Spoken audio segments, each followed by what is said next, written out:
Doctor G ನಮಸ್ತೆ. ನಮಸ್ತೆ sir. Sir, ನಿಮ್ಮ ಕೃಷಿ ಭೂಮಿಯಲ್ಲಿ ಎಲ್ಲ ತರವಾರಿ ಅಡಿಕೆ ನೋಡಿದ್ವಿ, ತೆಂಗು ನೋಡಿದ್ವಿ, ಬೋರ್ವೆಲ್ ರೀಚಾರ್ಜ್ ನೋಡಿದ್ವಿ, ಮತ್ತೆ ಶ್ರೀಗಂಧ ನೋಡಿದ್ವಿ, ಮಹಾಗನಿ, ಟೀಕು, ಹಲಸು, ನೇರಳೆ, ಮಾವು ಏನಿಲ್ಲ ಅಂತ ಹೋಗ್ತಾ ಇದ್ದೀನಿ ನಾನು. ರೇಂಜ್ ಇದೆ ಭೂಮಿ. ಎಲ್ಲದಕ್ಕಿಂತ ನನಗೆ ಖುಷಿ ಪಟ್ಟಿದೆ ಅಂದರೆ ಓಡಾಡ್ತಾ ಇರಬೇಕಾಗಿದ್ದ ಫೀಲ್ ಇದೆಯಲ್ಲ ಅಂತ ಶೂ ಕಾಲಲ್ಲಿ, ಬರೀ ಕಾಲಲ್ಲಿ ಹೋದ್ರೆ ಅದೇ ಫೀಲ್ ಸರ್. ಅದು ಬೇರೆ ಅಂತ ಭೂಮಿಯನ್ನು ಒಳ್ಳೆ ಫೋಮ್ ಬೆಡ್ ಇಟ್ಟಂಗೆ ಇಟ್ಟಿದ್ದೀರ. ಕಾರಣ ಅದು ಪರಿಶ್ರಮ. ಒಂದು ದಿವಸ ಹೌದು ಸರ್, ಹೌದು ಸರ್. ಸರಿ, ಇದ್ರ ಮಧ್ಯದಲ್ಲಿ ನೀವು ಡ್ರ್ಯಾಗನ್ ಫ್ರೂಟ್ನ ಒಂದು ಬೆಳೆ ಬೆಳೆದಿರ. ನೀವು ಡ್ರ್ಯಾಗನ್ ಫ್ರೂಟ್ ಯಾಕೆ ಮಾಡ್ಬೇಕನ್ನಿಸ್ತು? ಇದನ್ನ ಹೆಂಗೆ, ಏನು ಅನುಕೂಲ ಆಯ್ತು ಅನ್ನೋದ್ರ ಬಗ್ಗೆ ನಿಮ್ಮ ಸರ್. ಡ್ರ್ಯಾಗನ್ ಫ್ರೂಟ್ ನನಗೆ 2020ಯಲ್ಲಿ ಕರೋನಾ ಬಂತಲ್ಲ ಸರ್, ಆವಾಗ ಏನಾದರೂ ಬೆಳೆ ಬೆಳಿಬೇಕು, ಲೇಬರ್ ಇಲ್ದಿದ್ದು, ಲೆಸ್ ಲೇಬರ್ ಇರೋದು. ಸೊ ಅದು ನಾನು ಕಂಡುಕೊಂಡಿದ್ದು ಡ್ರ್ಯಾಗನ್ ಫ್ರೂಟ್ ಸರ್. ಡ್ರ್ಯಾಗನ್ ಫ್ರೂಟ್ದು ನಾನು 650 ಕಲ್ಲುಗುಟ್ಟುಗಳು ಹಾಕ್ಬಿಟ್ಟು 1/4 ಎಕರೆಯಲ್ಲಿ 12/8 ಸರ್, 12/8 ನಾನು ಸ್ಪೇಸಿಂಗ್ ಕೊಟ್ಟು ನಾನು ಹಾಕಿದ್ದೀನಿ ಸರ್. ಒಂದು 2650 ಪ್ಲಾಂಟ್ಸ್ ಬಿದ್ದಿದೆ. ನನಗೆ 2 ಇಯರ್ಸ್ಗೆ ನಾನು ಏನಿದ್ರದ್ದು ಇನ್ವೆಸ್ಟ್ ಮಾಡಿದ್ದೆ ಸರ್, 7 lakhs. ಅದು ಬಂದೋಯ್ತು. ಅವಾಗ ರೇಟು ಚೆನ್ನಾಗಿತ್ತು ಸರ್. ಬಿಗಿನಿಂಗು 200 ರೂಪಾಯಿ ಇತ್ತು ಸರ್, ಬಿಗಿನಿಂಗು kg ಇತ್ತು ಸರ್, ಅವಾಗ ಹೋಯ್ತು ಸರ್. ಇವಾಗ ಇತ್ತೀಚೆಗೆ ಅಲ್ಲಿ 50-60 ರೂಪಾಯಿಗೆ ಬಂದಿದೆ ಸರ್. 50-60.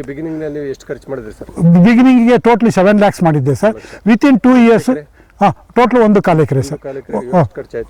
1/4 ಎಕರೆಗೆ 7 ಲಕ್ಷ ಬಂತು ಸರ್. ಎಲ್ಲ ಅದ್ರ ಇನ್ಫ್ರಾಸ್ಟ್ರಕ್ಚರ್, ಕಲ್ಲುಗೂಟ, ಟೈರು, ಕ್ಲ್ಯಾಂಪು, ಸಸಿ ಎಲ್ಲ ಸೇರಿ ನನಗೆ ಒಂದು ಎರಡನೇ ಬೆಳೆಯಲ್ಲಿ ಎಲ್ಲ ಬಂದೋಯ್ತು ಸರ್. ನನಗೆ 3ನೇ ಬೆಳೆಯಲ್ಲಿ ಕಡಿಮೆ ರೇಟ್ ಸಿಕ್ಕರೂ ಯಾವುದೋ ನನಗೆ ಹಾಕಿದ್ದ ಇನ್ವೆಸ್ಟ್ಮೆಂಟ್ ವಾಪಸ್ ತೊಗೊಂಡಿದ್ನಲ್ಲ ಸರ್, ನಾನೇನು ಯಾವುದು ಆತಂಕ ಬೀಳಲಿಲ್ಲ. ನಾನು ಹಾಕಿದ ಬಂಡವಾಳ ಬಂದಿದೆಯಲ್ಲ ಅಂತ ಹೇಳ್ಬಿಟ್ಟು ಅದಕ್ಕೇನು ನಾನು ಜಾಸ್ತಿ ಕಾನ್ಸಂಟ್ರೇಷನ್ನು ಕೊಡಲಿಲ್ಲ. ಅದೇನು ನೀರು ಹೆಚ್ಚಾಗಿ ಇದಕ್ಕೇನು ಕಟ್ಟಂಗೂ ಇಲ್ಲ, ರೋಗ ಬೀಳಲ್ಲ ಸರ್. ಫಸ್ಟ್ ಆಫ್ ಆಲ್ ಇದಕ್ಕೆ ಬೇರೆ ನಾನು ಇದುವರೆಗೂ ಯಾವ ಸ್ಪ್ರೇನೂ ಇಲ್ಲ ಸರ್. ಇದಕ್ಕೆ ಕತ್ತಾಳಿ ಜಾತಿ ಸರ್ ಇದು. ಸೊ ಈಗ ಆಗ್ಬಿಟ್ಟು ಕತ್ತಾಳಿ ಜಾತಿಗೆ ಯಾವ ರೋಗನೂ ಬೀಳೋದಿಲ್ಲ ಸರ್, ಇದು ಬೀಳೋದಿಲ್ಲ ಸರ್. ಸೊ ಇದು ಇವಾಗ ಸೀಸನ್ನು ಸರ್ ಇದು ಸರ್. ಇವಾಗ ಸೀಸನ್ ಒಂದು 100 ರೂಪಾಯಿ ಇದೆ ಸರ್. ಇವಾಗ 100 ರೂಪಾಯಿ ಇದೆ ಸರ್. 100 ರೂಪಾಯಿ ಇದ್ರೆ ವರ್ತೆ ಸರ್. ನೀರು ಬೇಕಾಗಿಲ್ಲ, ಗೊಬ್ಬರನೂ ಜಾಸ್ತಿ ಆಗಂಗಿಲ್ಲ, ಕೂಲಿ ಆಳು ಬೇಕಾಗಿಲ್ಲ ಸರ್. ಇವಾಗ 1/4 ಎಕರೆನ ನಾನು ಇಬ್ಬರನ್ನ ಕೂಲಿ ಆಳಿಟ್ರೆ ಅವರು ಒಂದು ಸುಮಾರು ಒಂದು 2 ಟನ್ವರೆಗೂ ಕೀಳ್ತಾರೆ ಸರ್. ನಾವು ಬೇರೆ ಕ್ರಾಪ್ಗೆ TDS ಲೇಬರ್ ಬೇಕು ಸರ್. ಬೇರೆ ಕ್ರಾಪ್ಗೆ ಇದಕ್ಕೆ ಹಣ್ಣು ಬಂದಮೇಲೆ ನಾವು ಗಿಡದಲ್ಲಿ ಹಣ್ಣಾದಾಗ 10 ದಿವಸ ಹಾಗೆ ಇಡ್ಬೋದು ಸರ್. 10 ದಿವಸ ಇತ್ತಾಗುತ್ತೆ. ನಾವು ಸ್ವಲ್ಪ ಕೆಂಪು ಕಲರ್ ತಿರುಗ್ತಿದ್ದಾಗ ನಾವು ಕಿತ್ತರೆ 10 ಡೇಸ್ ರೂಮ್ ಟೆಂಪರೇಚರ್ನಲ್ಲಿ ಇಡ್ಬೋದು ಸರ್. ಇದು ನಮ್ಮ ಕರ್ನಾಟಕದ ಮಾರ್ಕೆಟ್ ಎಲ್ಲಿ ಸರ್? ಕರ್ನಾಟಕದಲ್ಲಿ ಬೆಂಗಳೂರು ಇದೆ, ದಾವಣಗೆರೆಯಲ್ಲಿ ಮಾರ್ಕೆಟ್ ಇದೆ, ಎಲ್ಲೆಲ್ಲ ಸಿಟೀಸ್ ಎಲ್ಲಿದೆಯೋ, ಹುಬ್ಳಿ ಇದೆ, ಎಲ್ಲೆಲ್ಲಿ ಇದೆಯೋ ಅಲ್ಲಿ. ಇವಾಗ ಕೆಲವೊಬ್ರು ಏನಾಗುತ್ತಂದರೆ ಅವ್ರದ್ದೇ ಓನ್ ಮಾರ್ಕೆಟ್ ಮಾಡ್ಕೊಂಡಿರ್ತಾರೆ ಸರ್. ಇವಾಗ ಬೆಂಗಳೂರಿನಲ್ಲಿ ಯಾವುದೋ ಒಂದು ಲೇಔಟ್ಗೆ ಇವ್ರು ಬೆಳೆ ತಂದಿದ್ದೆಲ್ಲ ಅಲ್ಲಿ ಬೆಂಗಳೂರಲ್ಲಿ ಏನಾಗುತ್ತಂದರೆ ಒಳ್ಳೆ ರೇಟ್ ಕೊಡ್ತಾರೆ ಸರ್. ಮನೆ ಬಾಗಿಲಿಗೆ ಹೋಗಿ ತಂದು ಕೊಟ್ಬಿಟ್ರೆ ಅವರಿಗೆ 200 ರೂಪಾಯಿ. ಇಲ್ಲಿ ಎಷ್ಟು ಮಾರ್ತಾರೋ ಮ್ಯಾಕ್ಸಿಮಮ್ಮು ಇಲ್ಲೆಲ್ಲ ಮಾಲು, ಸೂಪರ್ ಮಾರ್ಕೆಟು, ಲೂಲು ಮಾರ್ಕೆಟ್ನಲ್ಲಿ 250-300 ರೂಪಾಯಿ kg ಸರ್, kg ಅಲ್ಲಿ ಸರ್. ಯಾಕಂದರೆ ಅಲ್ಲಿ ಶ್ರೀಮಂತರೇ ಬರೋದು, ಹೋಗ್ತಾರೆ ಸರ್. ನಾವು ಅವ್ರಿಗೆ ಗೊತ್ತಿರ್ತದಲ್ಲ, 250-300 ರೂಪಾಯಿ ಕೊಟ್ಟು ಅದೆಲ್ಲ ಪೆಸ್ಟಿಸೈಡ್ ಹೊಡೆದಿದ್ದು ಇನ್ಆರ್ಗ್ಯಾನಿಕ್ನಲ್ಲಿ ಬೆಳೆದಿರ್ತಾರೆ ಸರ್. ಇವಾಗ ನಾವು ಬೆಳೆದಿದ್ದು ಆರ್ಗ್ಯಾನಿಕ್. ಅವ್ರಿಗೆ ಏನಾದರೂ ರುಚಿ ತೋರಿಸ್ಬಿಟ್ಟು 200 ರೂಪಾಯಿ kg ಕೊಡ್ತೀವಂದರೆ ನಮಗೆ ಮಾರ್ಕೆಟ್ ಮಾಡ್ಕೋಬೋದು ಸರ್. ನಾನು ನನ್ನ ಏಜ್ ಫ್ಯಾಕ್ಟ್ರಿಗೆ ನಾನು ರಿಸ್ಕ್ ತಗೊತಾ ಇಲ್ಲ ಸರ್. ಪ್ರಾಕ್ಟೀಸ್ ಇದೆ ಸರ್, ಪ್ರಾಕ್ಟೀಸ್ ಇದೆ. ನಾನು ರಿಸ್ಕ್, ಈಗಿನ ಮನೆಯವರು ರಿಸ್ಕ್ ತಗೊಳಕ್ಕೆ ಹೋಗ್ಬೇಡ್ರಿ, ಆರಾಮಾಗಿರಿ. ರಿಟೈರ್ಡ್ ಆಗಿದ್ದೀರಾ, ಮೊಮ್ಮಕ್ಕಳ ಜೊತೆಯಲ್ಲಿ, ಹುಡುಗರ ಜೊತೆಯಲ್ಲಿ ಮಾತಾಡಿಕೊಂಡು ಒಳ್ಳೆ ಬಿಸಿ ಅನ್ನ ತಿಳ್ಕೊಂಡು ಊಟ ಮಾಡೋದಿತ್ತು. ನೀವೆಲ್ಲೋ ಹೋಗಿ ತೋಟದಲ್ಲಿ ಬಿಸಿಲಿಗೆ ಒಣಗ್ತೀರಲ್ಲ ಅಂತ ಹೇಳ್ತಾರೆ ಸರ್. ಬಟ್ ನನ್ನ ಮನಸ್ಸು ಕೇಳಲ್ಲ ಸರ್. ಎಲ್ಲ ನೋಡೋಣ, ಪ್ರೀತಿ ಇದೆ. ನಾನೇನೋ ನೋಡ್ತಾ ಇರ್ತಾರೆ ಸರ್. ಇವಾಗ ನೀವೇ ನೋಡಿದ್ರಲ್ಲ ಸರ್, ಪಕ್ಷಿಗಳು ಯಾವ ಕಾಲಕ್ಕೂ ಬರ್ತಾವೆ ಸರ್. ವಾತಾವರಣ ಕೊಟ್ಟಿದೆ ನೋಡಿ, ಆ ಪಕ್ಷಿಗಳು ನಿಮ್ಮ ಜಮೀನು ಬಿಟ್ಟು ಹೋಗೋದಿಲ್ಲ. ನನಗೆ ಅದು ಅವು ಪಕ್ಷಿಗಳ ಆಶೀರ್ವಾದ ಸರ್. ಕಾಡಲ್ಲಿ ಸೇಫ್ಟಿ, ಇಲ್ಲಿ ಸೇಫ್ಟಿ ಇದೆ ಸರ್. ಇಲ್ಲಿ ಸೇಫ್ಟಿ ಇದೆ ಸರ್. ವರ್ಷ ಪೂರ್ತಿ ಬರಂತ ಹಣ್ಣುಗಳು ಬೆಳೆಸಿದ್ರು ಸರ್. ಎಲ್ಲಿ ಹೋದ ಹೋಗಿಲ್ಲ ಸರ್. ಅವು ಎಲ್ಲ ಊಟಕ್ಕೆ ಎಲ್ಲ ನೀರಿದೆ ಸರ್. ನೀರಲ್ಲಿ ಅಲ್ಲದಲ್ಲೇ ನಾನು ಡ್ರಮ್ನಲ್ಲಿ ಇಟ್ಟಿರ್ತೀನಿ, ಅವು ಕುಡಿತಾವೆ ಸರ್. ಏನು ನನಗೆ ತೊಂದರೆ ಏನು ಪಕ್ಷಿಗಳು ಏನು ಮಾಡಿಲ್ಲ ಸರ್. ಟ್ರ್ಯಾಕ್ಟರ್ ಬರಬೇಕು, ಏನಿಲ್ಲ. ನೀವು ನೋಡಿದ್ರಲ್ಲ ಸರ್, ನಾನು ಯಾವುದನ್ನು ಸದ್ದು ಗದ್ದಲ ಇದೆ ಸರ್. ನೋಡಿ, ನಾನು ಬಟರ್ಫ್ಲೈ ಗಮನಿಸ್ತಾ ಇದ್ದೀನಿ. 7-8 ವೆರೈಟಿ ಬಟರ್ಫ್ಲೈ ನೋಡಿ ಸರ್, ನೋಡಿ ಸರ್. ನಾವು ನಿಮ್ಮ ಬೆಂಗಳೂರಿನಲ್ಲಿ ಬಟರ್ಫ್ಲೈ ನೋಡೋಕೆ ಗ್ಲಾಸ್ ಹೌಸ್ ಅಲ್ಲಿ ಹೋಗ್ಬೇಕು. ಇಲ್ಲಿ ನೋಡಿ ಸರ್, ನ್ಯಾಚುರಲ್ ಆಗಿ ಹೆಂಗ್ ಓಡಾಡ್ತಾವೆ ನೋಡಿ ಸರ್. ಅಂದ್ರೆ ಈ ವಾತಾವರಣ ಪ್ರಕೃತಿ ಸರ್. ಇವಾಗ ಇಲ್ಲಿ ಏನಾಗಿದೆ ಗೊತ್ತಾ ಸರ್, ನಮ್ಮ ಹೋಬಳಿಯಲ್ಲಿ ಈ ಥರ ತರುವಂಥ ನಾನಾ ಥರದ್ದು ಗಿಡ ಹಣ್ಣು ನಾನು ಒಬ್ಬನೇ ಸರ್ ಹಾಕಿರೋದು. ಸೊ ಸರ್ ನಮ್ಮ ಜಿಲ್ಲೆಯಲ್ಲಿ ಈಗ ಇದರ ಇಲ್ಲ, ಬಟ್ ಎಲ್ಲ ಒಂದೇ ಹತ್ರ ನೀವ್ ಹೇಳಿದ್ರಿ ನಮ್ಮ ಜಮೀನಲ್ಲಿ ಟ್ರಾಕ್ಟರ್ ಉಳ್ಮೆನ ಇಷ್ಟಪಡ ಇಲ್ಲ ಮಾಡಿದ್ರೆ ಎತ್ತಿನ ಬಾಸ. ಅದನ್ನು ಇವಾಗ ಎತ್ತುಗಳಿಲ್ಲ ಸರ್, ಅದನ್ನು ಯಾರು ಬರಲ್ಲ. ಅದಕ್ಕೆ ನಾನು ಕಲ್ಟಿವೇಟ್ರು ವೀಡರ್ ತಗೊಂಡಿದ್ದೀನಿ ಸರ್. ನಾನು ವರ್ಷಕ್ಕೆ 2-3 ಸಾರಿ ಹುಲ್ಲು ಈ ಥರ ಬೆಳೆದಾಗ ನನಗೇನಾಗುತ್ತೆ ಅಂದರೆ ಹಾರ್ವೆಸ್ಟು ಮಾಡಬೇಕಾದ್ರೆ ಇವರು ಕೂಲರು ಹಾವು ಪಾವು ಬರುತ್ತಂತ ಬರೋದಿಲ್ಲ. ಆ ಟೈಮ್ನಲ್ಲಿ ನಾನು ಒಂದು ಅರ್ಧ ಎಕರೆ ಮಾಡ್ತೀನಿ ಸರ್. ಒಬ್ಬ ಮನುಷ್ಯ ನಾನು 1 ವಾರ ಇದ್ದರೆ ನನ್ನ ಜಮೀನಿನಲ್ಲಿ ಈ ಅಡಿಕೆಗೂ ಇದಕ್ಕೆ ಮಾಡಿಸ್ತೀನಿ. ಇದಕ್ಕೆ ಶ್ರೀಗಂಧಕ್ಕೆ ತೆಂಗಿನ ಗಿಡಕ್ಕೆ ನಾನು ಯಾವುದು ಕಲ್ಟಿವೇಟರ್ ಹೊಡೆಯಲ್ಲ, ಏನು ಹೊಡೆಯಲ್ಲ ಸರ್.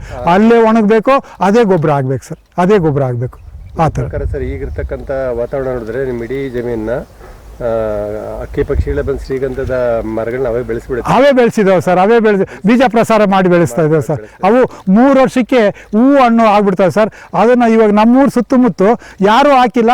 ಅವ್ರ ಬದುವಿನಲ್ಲಿ ಇವಾಗ ಹೊಲದಲ್ಲಿ ವ್ಯವಸಾಯ ಮಾಡಿದ್ರೆ ಅದು ಚಿಕ್ಕ ಗಿಡ ಆದಾಗ ಹೋಗ್ಬಿಡುತ್ತೆ ಸರ್, ಗೊತ್ತಾಗಲ್ಲ ಇದು ಯಾವ ಗಿಡ ಅಂತ. ಅದೇ ಬದುವಿನಲ್ಲಿ ಕಟ್ಟೆ ಮೇಲೆ ಬಿದ್ದಿರ್ತೇವಲ್ಲ ಸರ್ ಬೀಜ, ಅವು ಹುಟ್ಟಿದಾವೆ ಹೇಳ್ತಾರೆ. ನಮ್ಮ ಹೊಲದಲ್ಲಿ ನಾವು ಏನೂ ಹಾಕಿಲ್ಲ, ಶ್ರೀಗಂಧ ನಮ್ಮವು ಬೆಳೆದಿದ್ದಾವೆ ಅಂತಾರೆ. ಅದಕ್ಕೆ ನಾನು ಹೇಳಿದೆ, ನಮ್ಮ ಬೀಜ ಪ್ರಸಾರ ಅಕ್ಕಿ ಪಕ್ಷಿಗಳಿಂದ ಬೀಜ ಪ್ರಸಾರ ಹಾಕಿ ಬೆಳೆದಿದ್ದಾವಪ್ಪ. ನಾವು ಹಂಗೆ ಬಿಟ್ಟು ಅಂದರೆ 20 ವರ್ಷಕ್ಕೆ ನಮ್ಮ ಬುರ್ಜಿನೊಪ್ಪು ಸುತ್ತಮುತ್ತ ಎಲ್ಲ ಶ್ರೀಗಂಧನೇ ಬೆಳಿಬೋದು ಆ ಥರ.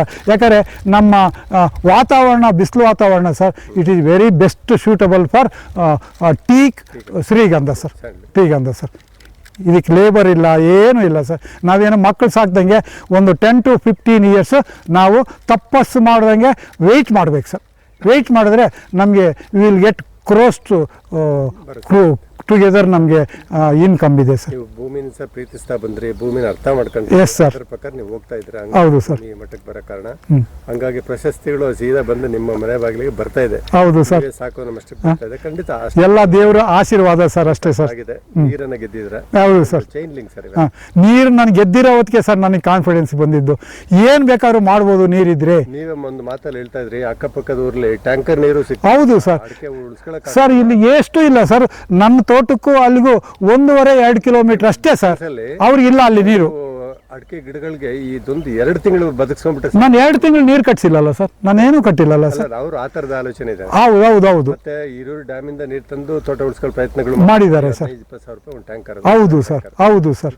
ನೋಡುವಾಗ ಯಮಂಗಳ ಹೋಬಳಿಯಲ್ಲಿ ನಿಮ್ಮ ಮಾಡಿರುವಂಥ ಸಾಧನೆ ನೀವು ನೋಡಿದ್ರಲ್ಲ ಸರ್, ನನ್ನ ಗಿಡಗಳು ಎಲ್ಲಾದ್ರೂ ಈ ಬಿಸಿಲಿಗೆ ಈ ಅಡಿಕೆ ಗಿಡ ನೋಡಿ ಸರ್, ಎಲ್ಲಾದ್ರೂ ಒಂಚೂರು ಕೆಂಪಿಗೆ ಬಾಡಿರೋದು ಎಲ್ಲಾದ್ರೂ ಇದೆ ಸರ್.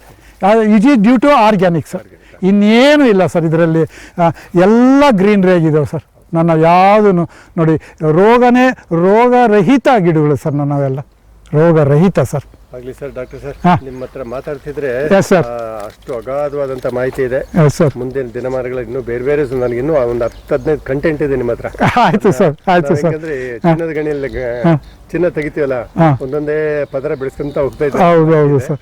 ಏನೋ ಎಲ್ಲ ನಮ್ಮ ಪರಿಶ್ರಮ, ದೇವರ ಆಶೀರ್ವಾದ ಸರ್, ಇನ್ನೇನು ಇಲ್ಲ ಸರ್, ಇನ್ನೇನು ಇಲ್ಲ. ಇಷ್ಟೇ ನನಗೆ ಏಜ್ ಆಯಿತು. ಸೊ ಈಗಿದ್ದಾಗ ಇಲ್ಲಿ ಓಡಾಡಬೇಕಾದ್ರೆ ಒಂದು ಸ್ವಲ್ಪ ಭಯ ಆಗುತ್ತೆ ಸರ್. ಯಾಕಂದರೆ ನಾನು ಒಬ್ಬನೇ ಬಂದುಬಿಡ್ತೀನಿ. ಏನು ಇದು ನನಗಿದನ್ನು ರೈತರು ಮಾಡಬೇಕು, ನನಗೆ ಮಾನಸಿಕವಾಗಿ ಮಾಡಬೇಕಂತ ಇದೆ. ಬಟ್ ಫಿಸಿಕಲಿ ನಾನು ಮುಂದೆ ನೋಡಬೇಕಾಗುತ್ತೆ ಸರ್. ಯಾಕಂದರೆ ನನಗೂ ಸಂಸಾರ ಒಂದು ಇರ್ತದಲ್ಲ ಸರ್, ಏನಾಯ್ತೋ ಏನೋ ಆ ಕಡೆ. ಆಗಲಿ ಡಾಕ್ಟ್ರೆ. Yes sir, yes sir. Thank you sir. ಮಾಡೋದು ಯಾವ ಟೈಮಿಗೆ ಮಾಡ್ತೀವೋ, ಯಾವ ಟೈಮ್ಗೆ ಹೋಗ್ತದೋ ಇದು ನಮಗೆ ಗೊತ್ತಾಗೋದಿಲ್ಲ ನೋಡಿ ಸರ್.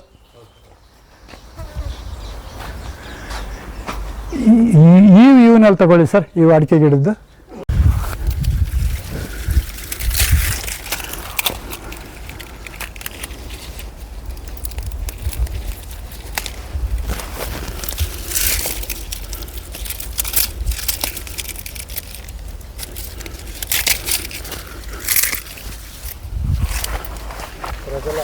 ಕಿಲೋ ಮೇಲೆ ಇದೆಯಲ್ಲ ಸರ್ ಇದೆಲ್ಲ ಒಂದು 450 ಗ್ರಾಮ್ಸ್ ಇದೆ ಸರ್, 450 ಗ್ರಾಮ್ಸ್ ಇದೆ. Very sweet sir, organic. ನಿಮ್ಮ ಮನೆಗೆ ಹೋದ್ಮೇಲೆ ತಿನ್ನಿ sir, very sweet sir, very. ನಮ್ಮಲ್ಲಿ ಏನೇ ಇದು ಮಾಡಿದ್ರು ಆರ್ಗ್ಯಾನಿಕ್ ಅಲ್ಲ ಸರ್, ಭಾರಿ ಸ್ವೀಟ್ ಇರ್ತದೆ ಸರ್, ಭಾರಿ ಸ್ವೀಟ್ ಇರ್ತದೆ. ಇದಕ್ಕೆ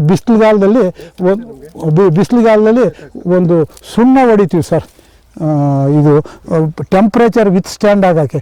ಇಲ್ಲ ಅಂದರೆ ಇದು ಬರ್ನ್ ಆಗಿ ಕೊಳ್ತು ಬಿಡ್ತದೆ ಸರ್.